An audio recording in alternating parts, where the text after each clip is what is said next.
Em minha visita aqui às Ilhas Galápagos, eu tive o privilégio de conhecer, de conversar com a bióloga e mestre em biologia Mônica Soria. Ela é habitante aqui da ilha mesmo, nasceu aqui na ilha de Santa Cruz, no arquipélago de Galápagos, em Equador, e tem uma história impressionante, porque quando foi aos Estados Unidos fazer mestrado, ela conheceu o criacionismo e teve uma mudança completa na sua cosmovisão. E nós vamos conversar com ela agora e você perceberá como realmente ela tem muita coisa para transmitir, muitas informações importantes, relevantes e uma experiência de vida realmente impressionante. Acompanhe. Mônica, fale um pouquinho sobre a sua origem, a sua família, as suas primeiras influências na infância, né, e sua vida aqui en Galápagos. Sí, bueno, mi familia es pionera en la isla. Ellos vinieron hace más de 60 años cuando el gobierno trataba de colonizar las islas y ellos llegaron y tenían la libertad de coger terreno cuanto querían. Entonces los primeros colonos hicieron eso y por un tiempo estuvo aislado Galápagos de todo el mundo. Venía un avión cada 6 meses, venía un barco cada 3 meses. Entonces los primeros habitantes lograron unas relaciones comunitarias muy fuertes. Y entonces en este tiempo, en los 70, 74, yo nací en un lugar donde era muy, muy pequeño y muy comunitario y donde la influencia de la Fundación Darwin, porque en ese tiempo ya en esta comunidad pequeñita ya existía el Centro de Investigaciones Charles Darwin. Y este centro recibía científicos de todas las partes del mundo. Fue fundado en 1959. Él sí, estuvo en 1959, correcto. Entonces existía una presencia muy influyente del centro en la comunidad. Así, por ejemplo, los científicos que venían eran los primeros profesores de ciencias de los colegios.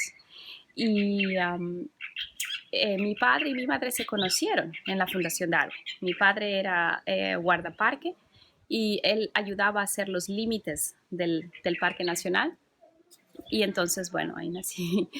Y luego, debido a que la familia estaba relacionada con proyectos de conservación, tengo 4 tíos que son biólogos. Entonces yo crecí en este ambiente de tratar de explicarlo todo, porque algo que yo recuerdo es que todo se podía explicar. ¿Cuál es el origen del universo? Se podía explicar. ¿Cuál es el origen del diluvio? Se podía explicar con causas naturalistas.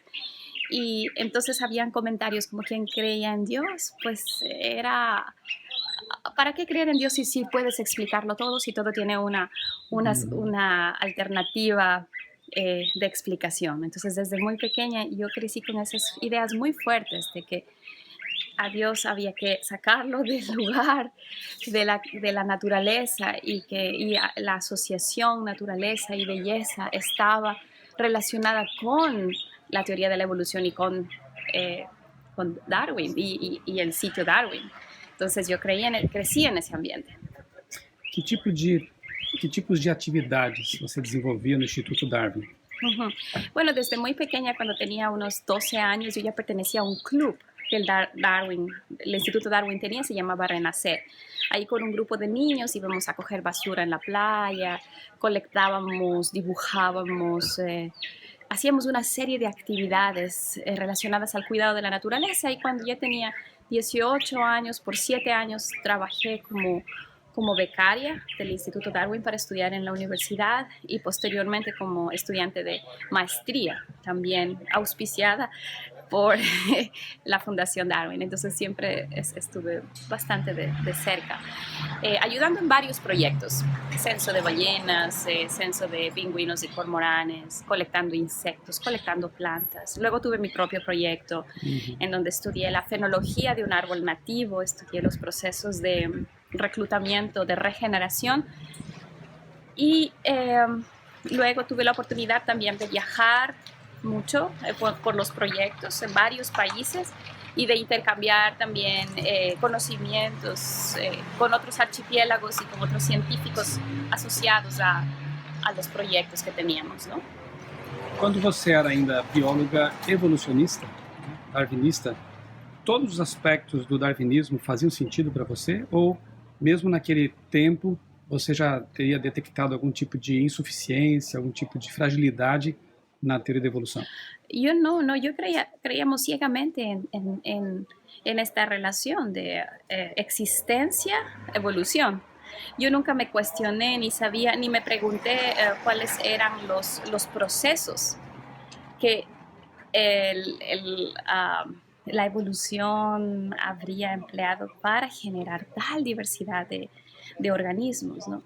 Entonces, estaba implícito, pero en realidad nunca me cuestioné de una manera muy crítica eh, para ver cómo a través del tiempo, del azar y de la selección natural per se, pudieron haberse originado organismos, una célula que es tan compleja o organismos que son con una arquitectura totalmente novedosa una de otra y que hacen cosas increíbles, ¿no? Nunca realmente me pregunté, era una fe ciega de relacionamiento, pero Dios estaba fuera del lugar también, o sea, no estaba en el... Então você acredita que exista realmente um tipo de doutrinação evolucionista, especialmente aqui, onde tudo parece transpirar Darwin? Pasa que cada libro de biología de todas las escuelas está sesgado también hacia una información evolucionista, desde el origen del universo, en donde a un niño, a un joven le dicen, el universo tiene tantos millones de años, la Tierra se originó hace tantos millones de años, y cuando se habla del creador o de la teoría creacionista, se utilizan solamente 3 líneas que no explica bien, no tiene los antiargumentos, no tienen las partes fuertes de la teoría. Entonces a un niño pequeño, a un joven, simplemente la información que se recibe es sesgada. Entonces uno simplemente acepta lo que va leyendo y nunca más te cuestionas. Más sé que, por ejemplo, hay otros científicos que al momento de estudiar ya más a profundidad se dan cuenta de que no, estos 3 aspectos claves o pilares de la evolución, que es selección natural, tiempo y azar, no son suficientes para ¿Acaso? dar origen a todo el sistema complejo de vida que tenemos en el planeta. Sim. E você, em que momento da sua carreira, da sua vida, você começou a questionar a teoria da evolução? E por quê? Bueno, yo estudiaba la maestría en Estados Unidos en este tiempo y empecé a conocer la iglesia. Y entonces A igreja adventista lá. la iglesia adventista en San Luis. Tenía muy buenos amigos, muy buenos instructores bíblicos que una amiga venía a mi casa, Beth, y ella estudiaba y leía la Biblia. Y yo cada vez que leía la Biblia yo descubrí que no era un libro igual, que ese libro tenía poder. Yo no sé qué tenía, pero yo lo abría y yo sentía que recibía algo muy hermoso, que esas palabras eran para mí. Entonces, yo empecé a leer y a estudiar cada vez más la Biblia y me gustó, me encantó. Y yo dije, aquí este libro es diferente. Entonces, a medida que yo iba estudiando más, yo sentía también un cambio en mí. Y luego, cuando ya el segundo año de maestría, que tuve la oportunidad ya de ver un poco más aspectos de la biología como biología molecular, ya en ese momento ya supe que esta complejidad a ese nivel molecular ya no era explicado por causas puramente naturalistas. Hay un diseño y tenía que haber un diseñador.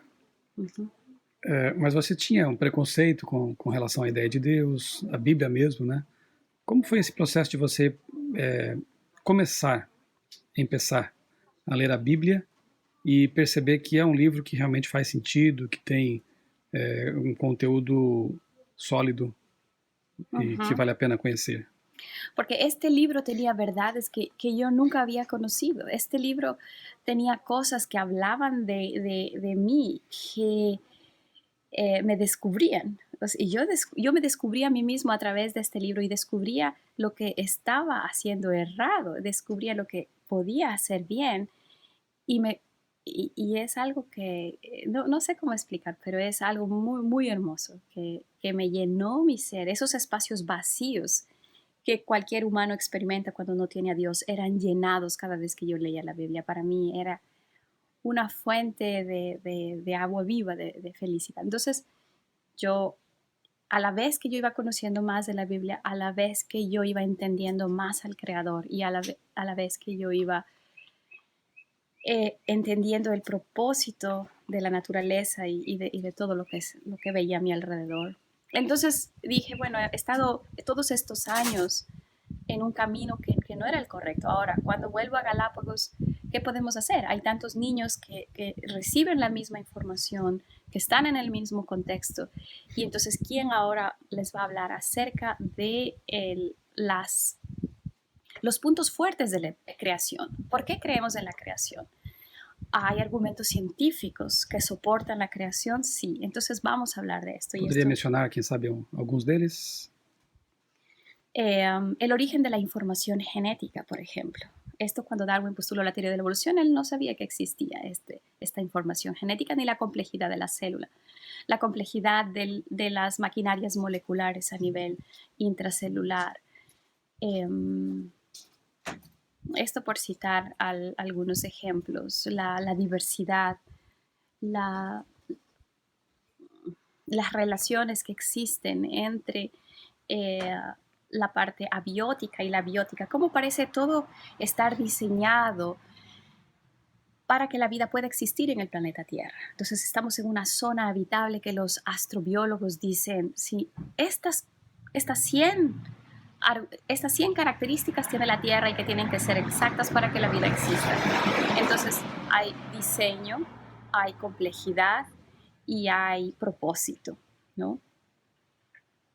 Quanto tempo durou essa metamorfose de uma bióloga mestre em biologia evolucionista até se tornar uma bióloga hoje criacionista e defensora do modelo do criacionismo? Porque cuando yo descubrí la Biblia y yo empecé a hacer los estudios, yo era muy dedicada, yo dedicaba horas, si no era 1 hora o 2 horas al estudio, por cuenta propia. Y eso duró un proceso como de 6 meses. Yo en 6 meses yo sabía y yo tenía ya una relación con el Creador. Você tendo outros princípios que norteiam sua vida, você tendo outros valores até, né? O que você pretende fazer como bióloga criacionista daqui para frente? Porque Dios ha sido una gran bendición en mi vida. Yo quiero hablar a otros sobre la felicidad que es conocer a Dios y lo grandioso que es Dios y el amor que se refleja en la naturaleza. Porque si bien Galápagos es un ícono de la evolución, es también es en realidad un ícono de la creación, porque en este lugar encuentras animales que son muy amigables, que no tienen miedo al hombre, que son muy curiosos. La naturaleza está en su estado casi original, en un 90%, y entonces tiene las huellas de la creación original de Dios, de cómo Dios quería que sea esta relación entre hombre y naturaleza. Y quisiéramos con nuestro grupo que tenemos aquí hablar a otras personas sobre cómo es ese creador a través de la naturaleza, cómo él es de complejo, cómo él es de cuidadoso, de detallista, de científico también. Entonces, tener los argumentos fuertes para defender y ser luz para otros, para entender mejor la teoría creacionista. Você tem pesquisado aqui, acho que todas as ilhas, praticamente, né? Fauna, flora, enfim. Darwin, quando esteve aqui, ele analisou alguma coisa da biodiversidade dessas ilhas de Galápagos e acabou por concluir que havia um processo de seleção natural, poderia ser um dos fatores de impulsão da teoria da evolução. O que você, hoje, ao analisar o que Darwin também analisou, vê de efetivo que poderia defender, que poderia sustentar, quem sabe, a teoria da evolução ou não? Lo característico de Galápagos, como de otros archipiélagos, es que las poblaciones de plantas, animales y de otros organismos que llegaron a este lugar desde otros sitios del continente americano o del Caribe, llegaron y aquí cambiaron un poco, se adaptaron. Bajo el prisma de la teoría de la evolución, este es un argumento también para la macroevolución. Es decir, es lo que Darwin pensaba, que si una población era capaz de cambiar un poco, podía también cambiar de años, ¿quién sabe? Mucho. Sin embargo, desde la teoría creacionista, tiene mucho más sentido pensar de que cuando la Biblia dice, y creó Dios según su género y según su especie, Dios tuvo que haber creado la población original con toda su variabilidad genética, capaz de que si esa población, cuando él dijo multiplíquense, puedan poblar otros lugares o el clima pueda cambiar o la situación geográfica pueda cambiar, puedan tener la plasticidad suficiente para adaptarse y a través de la sobrevivencia, ¿no es cierto? Digamos, aquellos individuos que tienen la variabilidad para ese ambiente, ser, ser parte de la población reproductiva. Pero esta variación, digamos, de la población original tiene sus límites, ¿no? Entonces estamos hablando de una adaptación de las poblaciones, pero no de una macroevolución, de cambios radicales que estas poblaciones puedan surgir. Entonces la diferencia está en la interpretación de lo que nosotros podemos observar. Quem sabe se Charles Darwin não tivesse lido e sido influenciado por Charles Lyell, com a sua ideia de milhões de anos, talvez não tivesse chegado a essas conclusões que chegou, da macroevolução? Así es. Cierto. Ok, obrigado, Mônica. Ok, Gracias. de nada.